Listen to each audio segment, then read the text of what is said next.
There is a specific lie that Wall Street tells you every single day. It is a comfortable lie, a lie that makes you feel safe opening your 401k statement, a lie that keeps you docile and invested. That lie is that the stock market is a reflection of the economy. They tell you that if the S&P 500 is hitting all-time highs, then American business must be booming, the consumer must be healthy, and your future must be secure. But I am here to tell you that this is not just false. It is the exact opposite of the truth. In the late stages of a financial cycle, the stock market stops representing the economy and starts representing a biological mania, a fever dream disconnected from reality. And right now, we are witnessing a phenomenon that has only happened 3 times in the last 100 years. It is a signal that flashes bright red right before the floor falls out from under the world. It is called the Great Divergence. When you look at the chart of the S&P 500 today, you see a rocket ship. You see lines going vertical. You see wealth being created out of thin air. But if you look closer, if you peel back the skin of that index, you see something terrifying. You see that the vast majority of companies are not participating. You see that the economy, the real businesses that make things, ship things, and sell things, is actually crumbling. The market is being held up by a tiny handful of massive corporations, creating an illusion of strength that masks a structural rot. We have seen this movie before. We saw it in 1929. We saw it in 2000. And in both cases, the ending was not a soft landing. It was a massacre, a wipeout of generational wealth that took decades to recover from. Today, I am going to walk you through exactly what happened in those 2 pivotal moments in history. Not the version you read in textbooks, but the mechanical reality of how the trap was set. And then, I am going to show you the mathematical proof that we are walking into the exact same trap right now, at a scale that makes 1929 look like a rehearsal. Let's go back to the summer of 1929. If you asked the average American in July 1929 how the economy was doing, they would have pointed to the ticker tape. The Dow Jones was exploding. It was the roaring 20s. There was a belief, genuinely held by smart people, that we had entered a new era. They believed that technology, specifically the radio, the automobile, and electrification, had fundamentally changed the laws of economics. They thought productivity was so high that recessions were a thing of the past. The poster child of this mania was a company called RCA, the Radio Corporation of America. RCA was the Nvidia of 1929. It was the stock you had to own. If you didn't own RCA, you were an idiot. It had gone from practically nothing to hundreds of dollars a share. It didn't pay a dividend. It traded at a valuation that made no sense by traditional metrics. But nobody cared, because radio was the future. And they were right. Radio was the future. Just like the internet was the future in 2000, and AI is the future today. Being right about the technology does not save you from the mathematics of a bubble. But here is the signal that everyone missed. In June of 1929, 3 months before the crash, the real economy started to die. Industrial production, the actual making of steel, cars, and building materials, peaked and began to roll over. Construction contracts started to decline. Car sales started to slow down. The smart money, the insiders who ran these businesses, saw the orders drying up. They knew the consumer was tapped out. They knew the debt levels were unsustainable. So, what did the stock market do when the economy turned down in June 1929? Did it drop? No, it accelerated. From June to September 1929, while the physical economy was entering a recession, the Dow Jones Industrial Average shot up another 20%. This was the divergence. The smart money was selling their shares to the dumb money. The shoe shine boys, the teachers, the factory workers who were borrowing money to buy stocks because they thought it was easy money. The market became concentrated. The money flowed out of the broad economy and squeezed into the blue chips, the safe names, the high-flying tech stocks of the day. Investors told themselves, well, maybe the car companies are struggling, but RCA is unstoppable. They crowded into the lifeboat just before the ship sank. When the break finally came in October 1929, it wasn't because of a single news event. It was because the leverage broke. People had bought these stocks on margin, putting down 10 cents and borrowing 90 cents. When the market dipped just a little, the brokers issued margin calls. Put up more cash or we sell your position. The investors didn't have cash. They were all in, so the brokers sold. This selling drove prices down further, triggering more margin calls, which triggered more selling. It was a liquidity vacuum. RCA, the darling of the era, didn't just correct, it didn't lose 20% or 30%. From its peak in 1929 to its bottom in 1932, RCA lost 97% of its value. Think about that number, 97%. That means if you invested $100,000, your life savings, you were left with $3,000. It wasn't just a loss, it was an annihilation. The market as a whole dropped 89%. It took 25 years until 1954 for the Dow Jones to get back to the level it was at in 1929. An entire generation of investors lived and died without ever getting their money back. Now, fast forward 70 years. The year is 1999. The technology has changed, but the psychology is identical. The new era is now the internet. The narrative is that clicks matter more than earnings. The brick and mortar economy is dead. The digital economy is infinite. Once again, we saw the divergence. By late 1999 and early 2000, the vast majority of stocks in the US market were actually going down. If you owned a boring company that made food or furniture or machinery, you were losing money. But the Nasdaq was going vertical. Why? Because everyone was piling into a handful of massive tech stocks. Microsoft, Intel, Cisco Systems. Let's talk about Cisco Systems because it is the perfect parallel to what we are seeing today. In 2000, Cisco was the company that built the plumbing of the internet. Routers, switches, infrastructure. The narrative was bulletproof. The internet is going to grow forever. Everyone needs the internet. Therefore, everyone needs Cisco. Cisco can't lose. At its peak, Cisco became the most valuable company on earth. It was trading at over 100 times its earnings. Analysts said it would be the first trillion-dollar company. Does that sound familiar? But beneath the surface, the economy was cracking. The Federal Reserve had been raising interest rates. The liquidity was drying up. But the mania kept going until the very last second. In March 2000, the fever broke.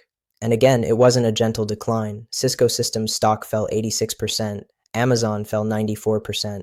These weren't scams. Cisco is a real company that still exists today. It is a successful, profitable business.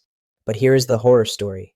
If you bought Cisco at the peak in 2000 because you believed it's the future, you are still down on that investment in real terms today, 24 years later. You lost a quarter century of compounding because you paid the wrong price for the right asset. Which brings us to the room we are sitting in right now. The year is 2026, or close enough to it that the markets are already pricing it in. We are looking at a market that is more concentrated, more leveraged, and more disconnected from reality than 1929 or 2000. We have a new narrative, artificial intelligence. And let me be clear, just like radio and the internet, AI is real. It is going to change the world. It is going to revolutionize productivity. But that does not mean the stock prices are justified. Right now, the S&P 500 is being driven almost entirely by the Magnificent Seven: Nvidia, Apple, Microsoft, Amazon, Google, Meta, and Tesla. These companies have become so large that they distort the gravity of the entire financial system.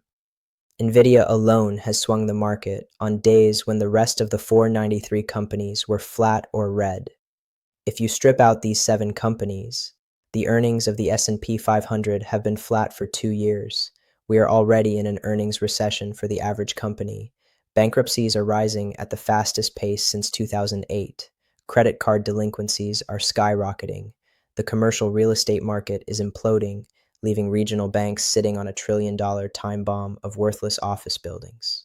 The economy, the real economy where you and I live, is struggling under the weight of inflation and interest rates. But the stock market is at an all-time high. Why? Because of the divergence. Because capital is fleeing the danger zones, small caps, regional banks, real estate, and hiding in the safe giants. Investors are saying the economy might crash, but Microsoft will be fine. Nvidia will be fine. This is the exact same logic that doomed the investors of 1929 who bought RCA. It is the exact same logic that doomed the investors of 2000 who bought Cisco. It is the logic of the crowded trade. But there is a new mechanism today that makes this setup even more dangerous than 1929. It's called passive investing. In 1929, people bought individual stocks. In 2000, people bought individual tech stocks. Today, the vast majority of money flows into ETFs, exchange-traded funds. things like SPY, VOO, QQQ. Millions of Americans blindly put a portion of their paycheck into these funds every 2 weeks. They are told it is diversified. But here's the catch. These funds are market cap weighted. That means the bigger a company gets, the more of your money goes into it. Today, when you put $100 into the S&P 500, nearly $35 of that goes directly into just those top 7 companies. You aren't diversifying. You are blindly doubling down on the most expensive, most overvalued stocks in history. This creates a self-reinforcing loop on the way up. Money comes in, the algorithm buys the biggest stocks, the stocks go up, the index goes up, people see the index go up, so they put more money in. It's an automated bubble machine. But imagine what happens when the loop reverses. Imagine what happens when the baby boomers, who hold the majority of this wealth, need to sell to fund their retirement, or when a recession hits and people lose their jobs and stop contributing to their 401ks. The flows reverse. When money leaves the S&P 500, the algorithm doesn't ask which stocks are good values. It doesn't analyze earnings. It just sells. And it sells the biggest stocks the most. The same mechanism that drove Nvidia and Microsoft to the moon will act as a gravity well, dragging them down with a force that no fundamental analysis can predict. We are looking at a market where the valuation is in the 99th percentile of history. The Buffett indicator, the ratio of the total stock market to GDP, is flashing redder than it did in 2000. We are paying more for every dollar of earnings than at almost any point in human history. And we are doing this at a time when the geopolitical order is fracturing. In 1929 and 2000, the US was the undisputed hegemon of the world. Today, we are facing wars in Europe and the Middle East, a rising China, and a global challenge to the dollar. The safety net that existed in the past, the ability of the government to just fix it, is gone. Why? Because of the debt. In 2000, the U.S. national debt was $5 trillion. Today, it is $36 trillion and growing by $1 trillion every 100 days. In 2000, the Fed could cut interest rates and print money to save the market without causing inflation. Today, printing money causes immediate inflation, which destroys the bond market and the currency. The Federal Reserve is trapped. If they print to save the stock market, they kill the dollar. If they protect the dollar, they kill the stock market. They will try to choose the middle path, but history shows there is no middle path when a bubble of this magnitude bursts. Let's talk about the number 90%. Why do I say a 90% drop? That sounds impossible. That sounds like fear-mongering. Stocks always recover, they say. Let's do the math of loss. If the market drops 10%, you need an 11% gain to get back to even. Annoying, but doable. If the market drops 50%, which happened in 2008 and 2000, you need a 100% gain to get back to even. That takes years. But if the market drops 90%, you need a 900% gain just to break even. A 90% loss is effectively a zero. It is a total restart. And in the great deleveraging events of history, 1929 being the prime example, real assets dropped by 80 to 90% in gold terms. When the bubble bursts this time, it won't just be stock prices adjusting, it will be a repricing of the standard of living. The wealth effect, the feeling that you are rich because your house went up and your stocks went up, will evaporate. And when that wealth evaporates, consumption collapses. When consumption collapses, corporate profits collapse. When profits collapse, stocks fall further. It is the death spiral. So, what is the trigger? What is the pin that pops this bubble? In 1929, it was a subtle tightening of liquidity. In 2000, it was a subtle earnings miss. Today, it could be anything. It could be a disappointing earnings report from Nvidia. It could be a spike in Japanese interest rates. It could be a geopolitical shock. But the trigger doesn't matter. The explosive material is already piled up in the room. We are just arguing about which match will light it. The most dangerous thing right now is the soft landing narrative. Every time the market is about to crash, the experts come out in force to tell you that this time is different. In 1929, Irving Fisher said stocks were at a permanently high plateau. In 2007, Ben Bernanke said subprime mortgage problems were contained. Today they tell you inflation is transitory or the consumer is resilient. They are not lying to you because they are evil. They are lying because they have to. Their job is to keep you invested. If everyone tried to exit at once, the system would collapse instantly. They need you to stay in your seat so they can exit first. Look at the insider selling. Mark Zuckerberg, Jeff Bezos, the Waltons. The people who know these companies best have been selling billions of dollars of stock. They are building bunkers, buying islands, buying gold. They are cashing out of the digital casino and buying physical reality. They are telling you with their wallets what they expect to happen, even while they tell you with their mouths to buy the dip. The divergence is the signal. The separation between the stock market fantasy and the economic reality has never been wider. We are walking a tightrope over a canyon, and the wind is picking up. I am not telling you this to scare you. I am telling you this because there is still time to act. But the window is closing. The melt-up, that final vertical move that sucks in the last dollar, is happening right now. It is designed to prey on your FOMO. It is designed to make you feel stupid for holding cash or gold. It is designed to force you to capitulate and buy at the absolute top. Don't fall for it. The pattern is clear. The math is undeniable. We are watching the replay of 1929 and 2000, but on a scale that creates a systemic risk to the currency itself. History rewards the patient. History rewards those who can sit on their hands while everyone else is losing their minds. The wealth transfer that is coming will be the largest in history. Wealth is never destroyed. It is merely transferred. It will transfer from those who hold overvalued paper assets to those who hold real, tangible value. From the passive speculator to the active owner. From the believer in the new era to the student of history. This is the cycle. It has happened before. It is happening again. And now that you see the signal, the choice of what to do next is yours. But do not say you weren't warned. The divergence is screaming. The end of the cycle is here. Prepare accordingly.